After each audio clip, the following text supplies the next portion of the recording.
103.2. Radio Espera. La radio de Falces. Tu radio local.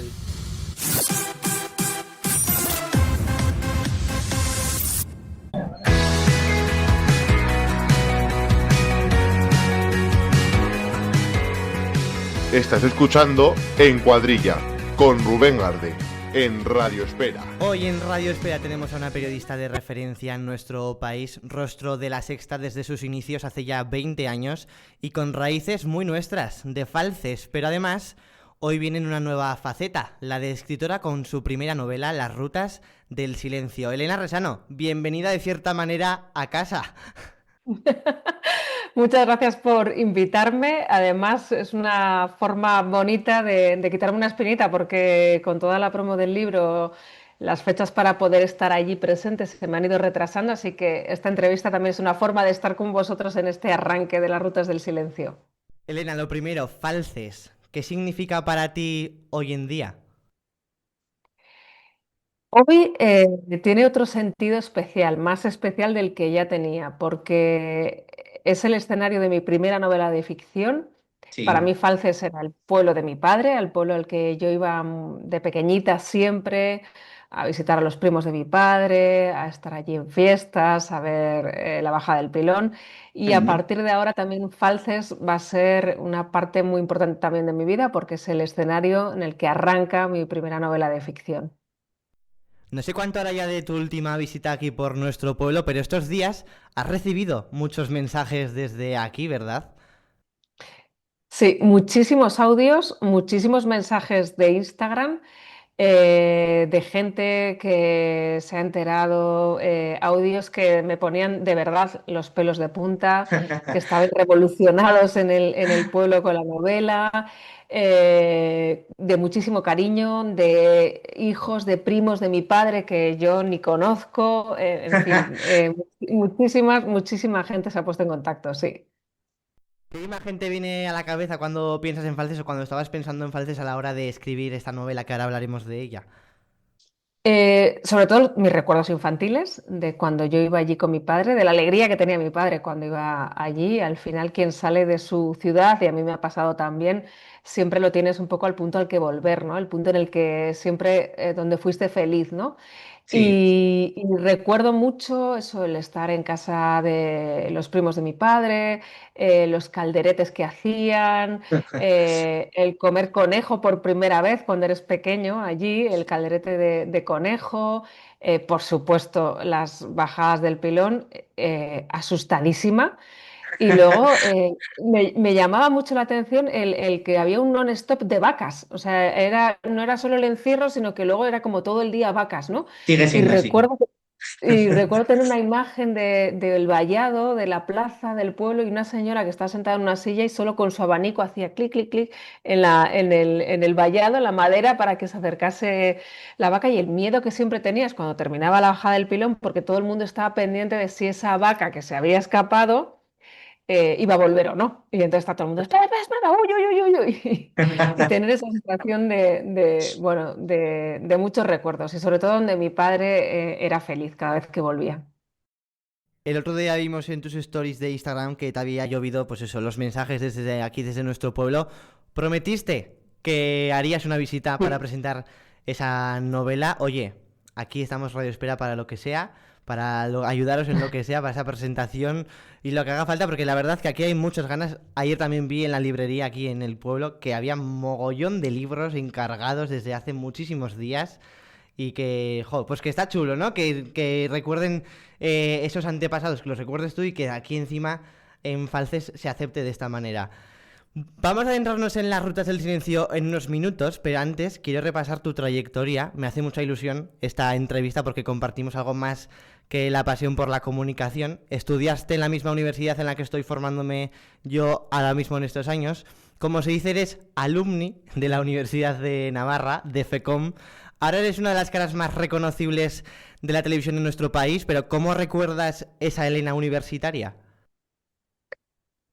Pues seguramente con la misma sensación que tienes tú, con el de hacer muchas cosas porque sabías que eran 4 años en los que había que aprovecharlos, que eran 4 años de formación y en los que tenías que hacerte la carrera, además de lo que te enseñaban en las aulas, tenías que buscarte las oportunidades, ¿no? Y de hacer mucha radio. Sí. Recuerdo que, bueno, pues empecé en la cadena SER, luego durante segundo, no, durante tercero tuve un programa de radio en Onda 10, hice un programa de televisión también, me buscaba prácticas durante el verano. Era una carrera en la que yo venía de ver lo que habían hecho mis hermanos, ¿no? Yo soy la pequeña de cuatro, pues arquitecto, médico, Sí. ingeniería de telecomunicaciones. Ellos no habían tenido tanto la necesidad de cada verano hacer prácticas y yo desde primero era, hay que hacer cosas, hay que hacer cosas, tengo que aprender, tengo que, además de lo que me enseñan en las aulas, aprender. Son años maravillosos, lo que estás haciendo me parece fantástico, te veo más que preparado para ya volar. Me sorprende que todavía no te has, o sea, me parece que yo estaba por hecho que ya hayas terminado la carrera, pero lo que haces, la radio local, es lo mejor, porque yo siempre a mis alumnos que dirijo un máster de periodismo les digo, no tengáis prisa por llegar a un medio nacional, porque seguramente haréis mucho menos de lo que podéis hacer en una radio como estás tú, ¿no? Que lo harás todo, o sea, harás las Literalmente. entrevistas, producirás, te encargarás de la mesa de sonido, y eso te va a hacer ser mucho más versátil y tener muchas más registros que cualquier otro. Entonces, la radio local, los medios locales son la mejor escuela y yo recuerdo todos esos años con mucha ilusión y con mucho vértigo también, porque terminaba la carrera y decía, ¿y ahora qué? ¿No? No sé qué voy a hacer. Y bueno, luego la vida te va llevando. Estar en La Sexta dirigiendo los informativos del mediodía, que por cierto, La Sexta estáis de aniversario, 20 años. ¿Cómo es evolucionar dentro de un proyecto desde los inicios y continuar? Pues evoluciona conforme va cambiando también el mundo, la forma de consumir, de informarte, porque esto también ha cambiado en 20 años. Y luego yo también venía de un estilo de hacer informativos que era televisión española, que era mucho más, que es lo que también se sigue haciendo ahora, ¿no? Y es lo que hay que hacer en una televisión pública. Hay que ser mucho más neutral, riguroso, mucho más de contar y ya está. Y aquí querían romper todo el rato la rigidez, ¿no? Ser mucho más frescos, buscar otro tipo de narrativas dentro del informativo, hacer cosas diferentes, arriesgar. Y bueno, todo eso lo vas haciendo en los primeros años porque vas buscando el hueco también en un mercado que estaba muy cerrado dentro de las televisiones.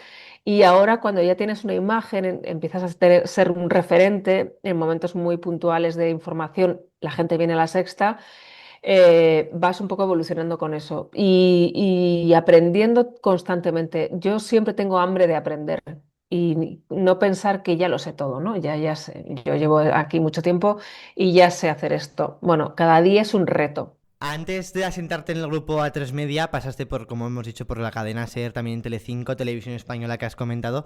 Con 32 años, atentos oyentes, te plantas en el telediario de la 1. Y si fuese poco, te tocaba sustituir a la actual reina Leticia Ortiz en los informativos. ¿Cómo se gestiona algo así? Uf, me sobrepasó bastante.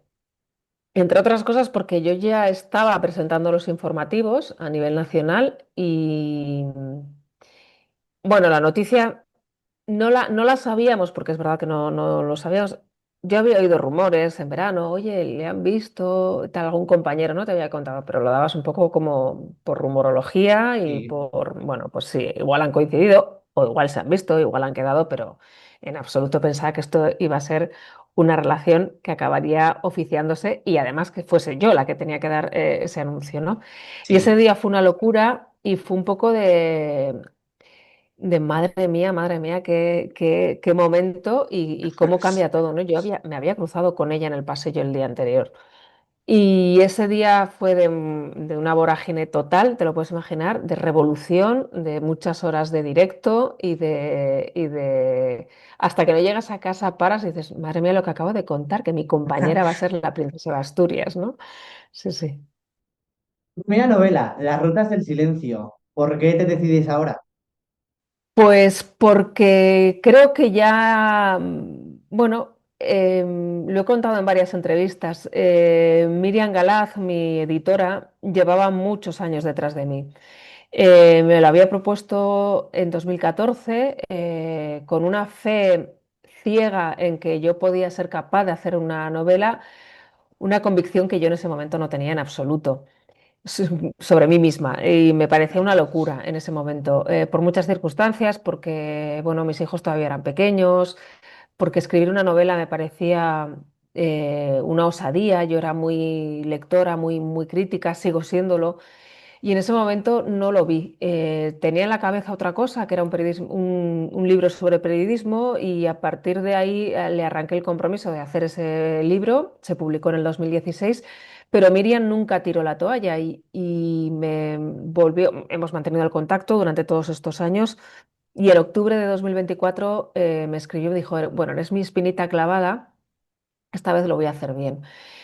Y ahí sí que dije, bueno, ahora sí, me siento más madura, estoy en un momento en el que tengo más tiempo para mí también, mis hijos han crecido, no están en casa, había una historia que había llegado por casualidad a mi vida y con esa historia sí que me vi capaz.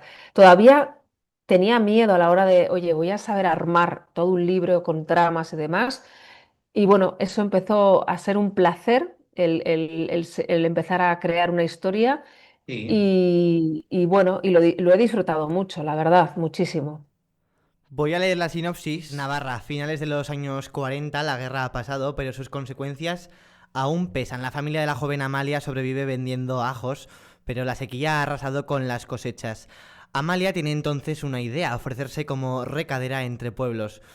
Esa chispa emprendedora, aparentemente pequeña, será el inicio de una cadena de acontecimientos que cambiará su vida. Tras un episodio traumático, Amalia y sus padres se verán obligados de la noche a la mañana a cruzar a Francia e instalarse en Biarritz, una ciudad empeñada en recuperar su antiguo esplendor desde la Guerra Mundial. Una historia que nace de un mensaje de Instagram.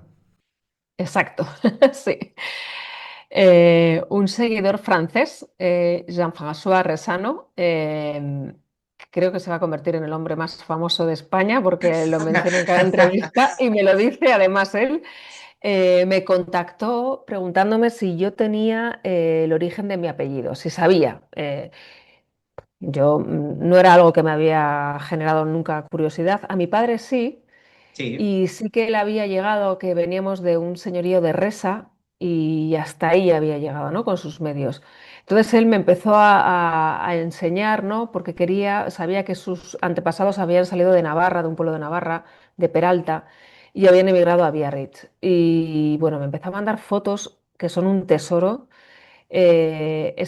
Sus descendientes luego subieron un poquito más hacia Sutton y a principios del siglo XX, en los años 1920-1930, empezaron a crear una línea de transportes muy modesta, que luego creció muchísimo y que acabaron vendiendo a una multinacional en el 2010, si no me equivoco. Y él me empezó a mandar fotos, ¿no? De sus antepasados Resano, unas fotos antiguas, preciosas, de los primeros camiones. Y yo ahí dije, ay, claro, conecté, ¿no? Porque muchas veces cruzando a Francia, seguro que vosotros también habéis visto esos camiones de transportes que pone Sí. Resano. Y de hecho yo creo que en mi Twitter tiene que haber, si tiras para atrás, alguna foto de 2016-2017 que yo bromeaba porque hice un viaje familiar en verano con mis hijos y mi marido y nos cruzamos con un camión y puse la foto de la lona Resano y dije, os llevo, en plan de broma, porque intuía que algo teníamos que ver, pero no esa conexión tan cercana, ¿no? Sí. Y bueno, pues esa idea se quedó ahí. En ese momento no hacía ni un año, año y pico que mi padre había muerto y pensé, jo, esta historia lo hubiese entusiasmado, jo, lo hubiese disfrutado, seguramente que me hubiese ido, me hubiese dicho, vamos a ver a este hombre allí, a hablar con él. Y bueno, se quedó ahí. Y cuando Miriam contacta otra vez en 2024, bueno, esa historia que se había quedado ahí atrás, en mi cabeza me pidió paso y dije, bueno, ¿por qué no? Voy a hacerlo con esta estructura, esta historia, pero le voy a poner una protagonista femenina y voy a hablar de Falces, porque, bueno, es también un poco homenaje, ¿no? A mi padre, a mis abuelos, a Isidra y a José.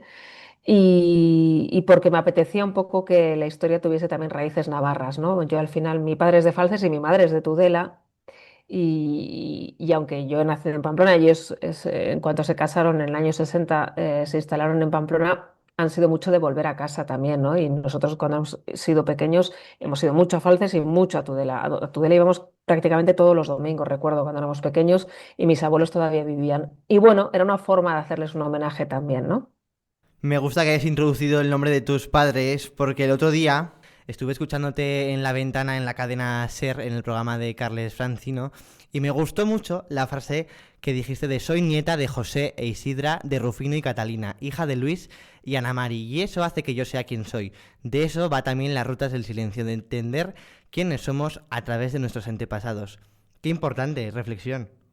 Sí, sí, porque además la memoria de todos ellos perdura mientras lo sigamos recordando.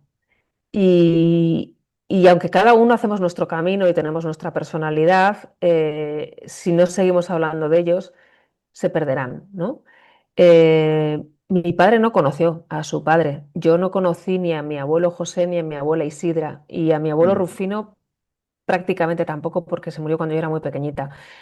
Pero sí que he oído mucho hablar de ellos y de que he visto fotos de ellos, ¿no? Y de hecho, cuento aquí algo que todavía no he contado en las entrevistas. Yo debía de parecerme físicamente mucho a mi abuela Isidra, madre de mi padre, que creo que el Sí. apodo que tenía en Falces era la Fiscarilla. Y siempre cuando yo he ido es igual que la Fiscarilla, igual que la Fiscarilla. No lo sé, porque las fotos que tengo de mi abuela son pocas y además ya de mayor y bueno, pues si no hablas de ellos es una forma también de volverlos a traer, ¿no? Y de recordarles, ¿no? Y de homenajearles también a ellos, ¿no? Y de mi abuela Catalina, que a ella sí que le conocí bastante y además venía a pasar temporadas con nosotros a Pamplona, pero mi abuelo Rufino también tengo un recuerdo muy vago porque era muy pequeña cuando murió, ¿no? Mariola Cubels en esa misma entrevista decía que es una novela a la que le sigue una serie y totalmente le reafirmo esto, porque es que vas leyendo capítulos y te vas imaginando de verdad qué puede estar pasando eso en algo más visual. Te lo han dicho muchas personas, he Sí. visto. Sí, sí, sí, es algo que me está empezando a salir en todas las entrevistas y que me gusta. Oye, ¿por qué no? Sería una segunda preciosa vida de esta novela, ¿no? Que hasta el momento me está trayendo cosas preciosísimas. Y yo también reconozco que yo lo he escrito así también, pensando en las escenas y pensando en las imágenes y escuchando también el sonido, ¿no? Y al final también ahí se ve un poco el oficio. Nosotros escribimos en imágenes. Yo en el informativo tengo que estar todo el rato apoyo lo que digo con la imagen que el espectador está viendo. Y yo también estaba un poco enseñándole al lector ser un poco espectador de esa novela, incluso los planos, como fuesen, incluso planos cenitales. O sea, yo lo repito mucho, pero es que el último capítulo lo veo exactamente cómo es una cámara cenital, cómo sube hacia arriba. Bueno, no voy a hacer spoiler, ¿no? Eso Pero es. cómo suenan las hojas de los árboles, y cómo se. Es que lo veía así y lo escribía además así. La novela habla de mucho de silencios. ¿Crees que hay cosas que siguen sin contarse en muchas familias? Yo creo que hay familias que guardan secretos que son inasumibles, ¿no? Muchas veces y que se esconden porque son difíciles de contar. Habrá silencios que seguramente sean no elegidos, inconscientes, silencios que se tienen que mantener también para no hacer daño y para proteger. En este caso, el silencio en esta novela hay muchos, pero hay uno, el de Amalia, con respecto a su hija, que sobre todo y especialmente es para que no crezca en la herida y no crezca en el dolor, ¿no? Y la quiere proteger de eso, porque aquí hay momentos que marcan mucho a los protagonistas y momentos trágicos y que muchas veces también se hereda se puede llegar a heredar, ¿no? El odio o la venganza. Y especialmente en familias que han tenido, pues eso, traiciones, ¿no? Y lo que hace la protagonista es proteger a su hija en el silencio para que no herede o no viva en ese odio o en esa venganza, ¿no? ¿Da más vértigo el piloto rojo del plato de La Sexta o enfrentarse a la página en blanco y a la crítica literaria? a la página en blanco, seguro. Y de la crítica literaria, de momento, he de decir que está siendo un regalo que la gente que lo está leyendo, gente de las secciones de cultura de los medios, lo está cogiendo muy bien. No he recibido todavía ninguna crítica negativa, lo cual me hace un poco decir, espérate, espérate, tampoco te confíes. Pero es verdad que desde el primer minuto la novela se ha cogido muy bien y la gente lo está... Yo solo quería que dijesen, oye, mira, está bien escrita. La historia me gusta más o menos, me atrae más o menos, pero que está bien escrita, ¿no? Y eso está y eso es el feedback que estoy recibiendo todo el rato y eso te diré también que los primeros días, cuando va a salir ya a la venta, es lo que más vértigo te puede dar, ¿no? Al final te vuelves a exhibir un poco y te vuelves a exponer en otra faceta que no tienes ningún tipo de registro y dices, bueno, a ver cómo lo recogen, ¿no? Ahora ya ese miedo se ha pasado y empiezo a tener un miedo desconocido hasta ahora que es, ¿seré capaz de hacer otra buena novela? Si es que esta ya es buena. Si la gente cree que esta es buena, yo seré capaz luego de hacer otra novela que pueda ser buena. Bueno, pues ya me enfrentaré a ese miedo cuando llegue, ¿no?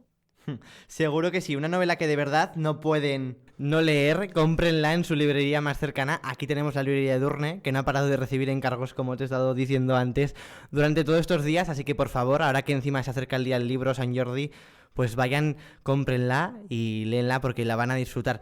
Que por cierto, vas a estar firmando en Barcelona, primeras firmas de discos, iba a decir yo, de libros. Bueno, discos ya veremos también. Sí, es mi primer San Jordi, no he estado nunca. En la Feria del Libro de Madrid sí que he estado con el otro libro, Sí, pero en San Jordi no. Y me apetece mucho porque todo el mundo me dice que es maravilloso, que es un día súper especial y tengo muchas ganas de ir, sí, porque al final también es el primer contacto con lectores, que el lunes presento aquí en Madrid oficialmente el libro en un acto en la Casa del Libro de Gran Vía con Sandra Golpe, sí. compañera de facultad, de clase, y me apetece mucho San Jordi, sí, y tener ese contacto directo también ya con los lectores. Luego me toca una gira, como casi de disco también, ¿no? Voy a muchas ferias, me toca Valencia, me toca Bilbao, Benicàssim, Tenerife, o sea, va a ser larga la promo. Pero tengo muchas ganas, sí. Y luego es también un buen libro, y he de decir aquí, si me lo permites, para el Día de la Madre, porque yo creo que es un buen libro de esa relación madre-hija, ¿no? Cómo se establece. Aquí tenemos esa propuesta de regalo para el Día de la Madre. Elena, para escribir y para vivir, a veces la vida te obliga a parar. Hace no mucho nos diste un pequeño susto importante, ese domingo que te despertaste sin poder moverte y el posterior ingreso por una mielitis aguda. Han sido tiempos de mucha incertidumbre y pruebas hasta llegar a un diagnóstico claro. Has sido muy valiente al hablar de un culpable que normalizamos demasiado todas las personas, como es el estrés. Después de todo, has aprendido a decir que no. ¿Cómo se consigue esto cuando eres una persona tan autoexigente y apasionada por tu trabajo? Pues quizás esta semana te diría que igual no lo he aprendido bien, porque estoy un poco desbordada. Llevo desde el día 7 que hice la entrevista con Sonsoles sin Sí, parar. Y está siendo un poco... Y he de admitir que estoy un poco asustada, ¿no? De decir, no puedes, o sea, recordándome a mí misma, porque es verdad que, bueno, hay muchas entrevistas, quiero atender a todos, no quiero dejar a nadie, sois todos compañeros, ha despertado muchísimo interés y me cuesta decir que no a los compañeros, ¿no? Pero es verdad que me estoy empezando un poco a desbordar. Y, por ejemplo, hoy voy a terminar contigo y sí que voy a dedicar el fin de semana a descansar muy bien. y no voy a hacer nada, nada, nada, nada. Hombre, Y a veces no hay intentando... que hacer, a veces hay que hacer este tipo de planes, no hacer nada. Sí, sí, sí, sí, sí, sí, muy necesarios, porque es verdad que, bueno, pues hay una parte que todavía se me resiente. El otro día notaba que se me estaba poniendo otra vez rígida toda esa parte, sobre todo del costado, porque más que la pierna, que al principio fue la pierna, sobre todo Sí, en lo más, esto ha sido todo el costado izquierdo, y entonces he dicho, bueno, necesitas descansar. Pero sí, yo creo que el estrés es la gran epidemia de nuestro tiempo. Y el que nos está, esa epidemia silenciosa que nos está afectando a cada uno de una forma, ¿eh? En mi caso fue con este episodio, pero conozco a mucha gente alrededor pues que pues, ataques de ansiedad, bajas por laborales porque no pueden más, gente que ha normalizado tener que ir a trabajar tomándose un Lexatin, cosa que me parece una barbaridad, ¿no? Entonces, deberíamos de revisar qué estamos haciendo y cómo lo estamos haciendo. Y aquí, si me permites, también un caso en las mujeres que nos exigimos el doble, ¿no? Porque todavía no nos perdonamos en no estar presentes en momentos familiares y eso también te genera una sobrecarga de culpabilidad y de responsabilidad, que eso te Sí. pesa también, ¿no? Bueno, pues entramos en la recta final de esta entrevista. En Encuadrilla tenemos varias secciones fijas para nuestros invitados y la primera es un test de preguntas cortas, ¿vale? Uy, qué difícil. A ver, que tengo una Nada, neurona ya a nada, estas nada. horas. A ver. Venga, nombre completo. María Elena Resano Lizaldre. Describe en una palabra las rutas del silencio. Apasionante. ¿Radio o televisión? Ay, qué difícil. Esto es como mamá o papá. Eh, pues donde estoy ahora televisión, pero radio es mi eterno novio, novia. ¿Una palabra que te defina a ti ahora mismo? Ilusionada. ¿Un rincón para desconectar? Mi casa. ¿Una canción que no falte en tu playlist? Algo de Billie Ellis. Y por último, ¿algún ritual antes de empezar el informativo de la sexta? Ir al baño siempre, porque en la actualidad me ha enseñado que muchas veces sabes cuando entras al plato, pero no cuando sales y de repente entras, pasa algo. No es verdad, me ha pasado más de una vez que entras y de repente ininterrumpidas 4 horas. Entonces siempre antes de entrar al plato voy al baño. Sí. Bueno, pues ahora para terminar, en esta tercera temporada estamos poniendo a nuestros invitados e invitadas como si fuesen presentadores de un programa aquí en Radio Espera. Tú vienes del mundo de la actualidad y las noticias, puedes irte por esa rama o por la que tú quieras, pero si fueses presentadora de un programa aquí en Radio Espera, ¿cómo se llamaría tu programa? Regresando a casa. ¿Cuál sería la sintonía? Pues alguna de Billie Ellis, sí, seguramente, sí. ¿A quién te gustaría entrevistar? A gente anónima, gente que conozca Falces y que cuente historias de Falces. ¿Qué tres canciones, porque aquí en Radio Espera somos una radio muy musical, qué tres canciones no podrían faltar en el programa? Pues alguna de Zaz también. Sí. eh, Me gusta mucho Corinne Brailey también. Mm. Y bueno, y hay alguna también últimamente de Bruno Mars que me ponen a bailar siempre. Vamos. Pues Elena Resano, muchísimas gracias, periodista, escritora y falcesina de corazón. Muchísimas gracias, que vaya genial con las rutas del... Todavía, no voy a todavía decir nada, pero sí que es verdad que he estado hablando con mi editora. Creo que tengo una fecha cerrada para estar en mayo allí. Y en cuanto la tenga ya cerrada y completamente cerrada y vea cómo hacemos, os prometo que os lo cuento y espero entonces poder saludarte a ti en persona. Igualmente, estaremos pendientes de esas redes sociales de Elena Resano para esa fecha aquí en Falces, que como te digo, aquí la gente está loca, o sea, aquí quieren verte ya, quieren estar contigo, quieren que les cuentes las cosas de la historia de verdad, porque fue subir el Rodial, nunca lo hacemos, subimos el anuncio de que te íbamos a tener hoy aquí en Radio Espera, dijimos, bueno, pues así promocionamos el libro, le publicamos porque subimos las noticias de Falces, y de repente fue subirlo, y bueno, en el Facebook, en Instagram, un montón de llamadas, de mensajes, dijimos, ¿pero qué es esto? Así que eso, estaríamos muy atentos a esa fecha y te tomamos la palabra y esperamos verte aquí muy pronto. Elena, muchísimas gracias, de verdad. A ti y enhorabuena por el programa, ¿eh? Elena Resano presentando su primera novela, Las rutas del silencio, hoy aquí en Radio Espera, en la radio de Falces. Seguimos.